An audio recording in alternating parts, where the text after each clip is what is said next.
तो हेलो दोस्तों, आज से मैं एक नई मांगा को एक्सप्लेन करने वाला हूँ। इसका नाम है I pick up thresh in the apocalypse.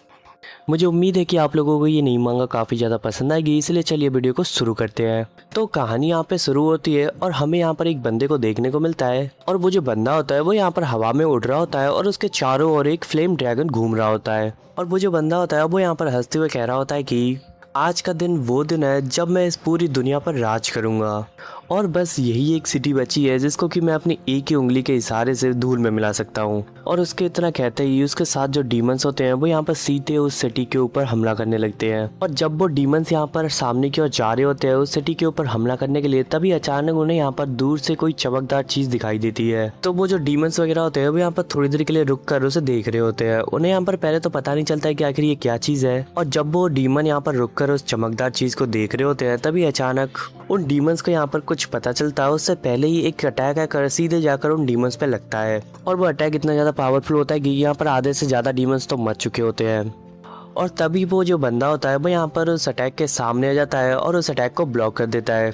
तभी यहाँ पर एक आवाज आती है कि रंग सुओयान, तुम इसके बारे में सोचना भी मत। तो रंग सुओयान जो होता है वो उस बंदे का नाम होता है, लेकिन हम इसे यान कह के बुलाएंगे। और जब तक मैं हूँ तब तक तो मैं इस सैंगनिंग सिटी में कदम भी नहीं रखने दूंगी। तो ये सब कुछ कह रही होती है एक लड़की। तो यांग यहाँ पर उस लड़की के पास जाता है और उससे कहता है कि बहुत दिनों के बाद मिले हैं छोटी बहन, तो तुम ही इस सिटी की गार्डियन हो। और वैसे भी मैंने आज तक जितने सारे सिटी को तबाह किया है उनका नाम जानने की मुझे ज़्यादा इच्छा नहीं हुई है। और जितने सारे सिटीज़ को मैंने तबाह किए हैं वो चींटियों से ज़्यादा मेरे लिए और कुछ नहीं है। और इतनी चींटियों को तबाह करने के बाद मैं एक चींटी का नाम कैसे याद रख पाऊंगा। और वैसे भी आज मेरा जो मूड है वो बहुत ही ज़्यादा अच्छा है, इसलिए मैं तुम्हें एक ऑफर देना चाहता हूँ। अगर तुम आत्मसमर्पण करती हो तो मैं तुम्हें मेरे बाद सबसे ऊंचा जो पद है मैं वो दूंगा, जो कि है डीमन क्वीन बनने का। और ये सोच कितनी नीच और घटिया है, इससे मुझे कोई फर्क नहीं पड़ता। तो उन दोनों में यहाँ पर ऐसी बातें चल रही होती है। तो उन्हें देखकर यहाँ पे जो डीमंस वगैरह होते हैं वो यहाँ पर हंस रहे होते हैं। और वो जो लड़की होती है वो यहाँ पर यांग से कहती है कि जिस पल तुमने अच्छाई को छोड़ के बुराई का रास्ता चुना उसी पल से तुम मेरे शत्रु हो। और वो यहाँ पर चिल्लाते हुए ये कहती है कि रंग यांग सुन, मरने के लिए तैयार हो जाओ। और ये कहते ही वो दोनों यहाँ पर आपस में भिड़ जाते हैं। और उन दोनों के पास जो पावर थी वो बिल्कुल सेम लेवल की थी। तो वो जो लड़की होती है वो यहाँ पर एक ब्लॉसमिंग स्टॉर्म करके कुछ अटैक करती है, जिससे कि हमें यहाँ पर देखने को मिलता है कि उसके चारों ओर यहाँ पर काफी सारे तलवार आ चुके होते हैं। और वो तलवार जो होती है ना वो सीधे जाकर यांग को ही लग रहे होते हैं। तो यहाँ पे जो यांग होता है वो यहाँ पर उससे कहता है कि ये अटैक इतना बुरा भी नहीं है।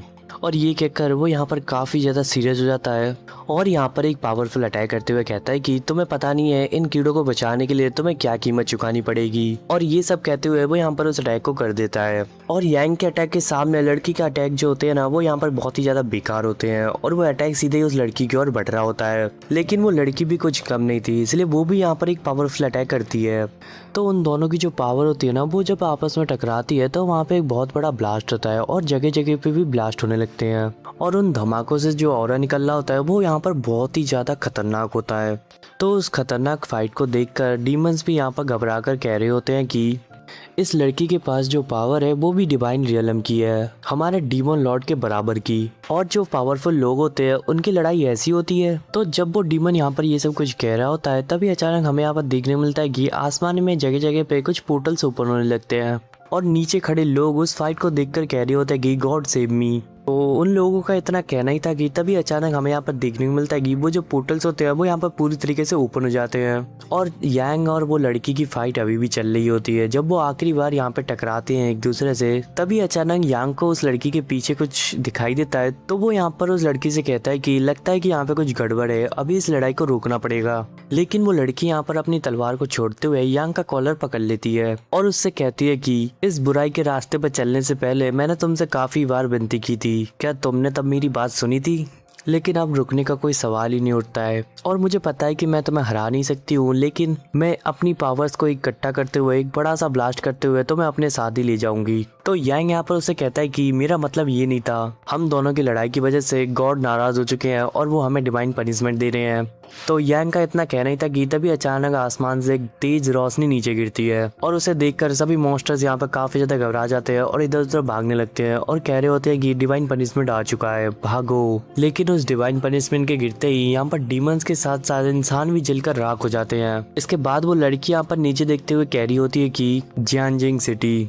इतना कहते हैं उसके आंखों में आंसू आ जाते हैं। इसके बाद हमें यहाँ पर नीचे देखने को मिलता है कि पूरी जो सिटी होती है वो बर्बाद हो चुकी होती है, ना कोई इंसान होता है ना कोई डीमन। और ये देखकर वो लड़की यहाँ पर कहती है कि आखिर ऐसा कैसे हो सकता है। तो उस लड़की का यहाँ पर इतना कहना ही था कि तभी अचानक हमें यहाँ पर देखने को मिलता है कि यान जो होता है वो यहाँ पर उस लड़की को धक्का मारते हुए पीछे कर देता है। तो जैसे ही वो लड़की यहाँ पर पीछे होती है तभी अचानक हमें यहाँ पर देखने को मिलता है कि यान के ऊपर एक डिवाइन लाइट आकर गिरती है और हमें यहाँ पर ये देखने को मिलता है कि यान जो होता है वो उस डिवाइन लाइट के अंदर होता है, लेकिन उसे यहाँ पर किसी चीज से भी डर नहीं लग रहा होता है और वो यहाँ पर हल्का सा मुस्कुराता है। तो वो जो लड़की होती है वो यहाँ पर चिल्लाती हुई कहती है कि रंग सुयान। तो इसके बाद यहाँ पर सीन शिफ्ट हो जाता है और हमें यहाँ पर एक खुला मैदान देखने को मिलता है और तो और यहाँ पर एक पत्ता उड़कर आकर एक जगह पे गिरता है। वो जगह बताने की जरूरत नहीं है, आप इसे देखकर ही समझ चुके होंगे। तो ये जो बंदा होता है वो यांग होता है। यांग यहाँ पर बिना कपड़ों के घास के मैदान में डला होता है। तो यांग की यहाँ पर आंखें खुलती है तो उसे यहाँ पर थोड़ी सी बातें याद होती है कि जैसे कि उसने यहाँ पर अपनी छोटी बहन को धक्का दे दिया था और वो यहाँ पर सीधे खड़ा होता है और इधर उधर देखकर काफी ज्यादा हैरान होता है। और तभी उसकी नजर एक क्यूट से रैबिट पर पड़ती है और तभी अचानक उसे यहाँ पर कुछ याद आता है और वो यहाँ पर अपनी बॉडी को देखते हुए कहता है कि कहाँ है मेरा बैटल आर्मर और मेरे पूरे कपड़े कहाँ हैं। और इसके बाद वो यहाँ पर उस रैबिट के ऊपर गुस्सा करते हुए कहता है कि तुम मौत को दावत दे रहे हो, तुम मेरा मजाक उड़ा रहे हो। और इसी सीन के साथ आज का एपिसोड यहीं पे खत्म होता है। मिलता है नेक्स्ट एपिसोड में। उम्मीद है कि आप लोगों को ये मांगा काफी पसंद आएगी।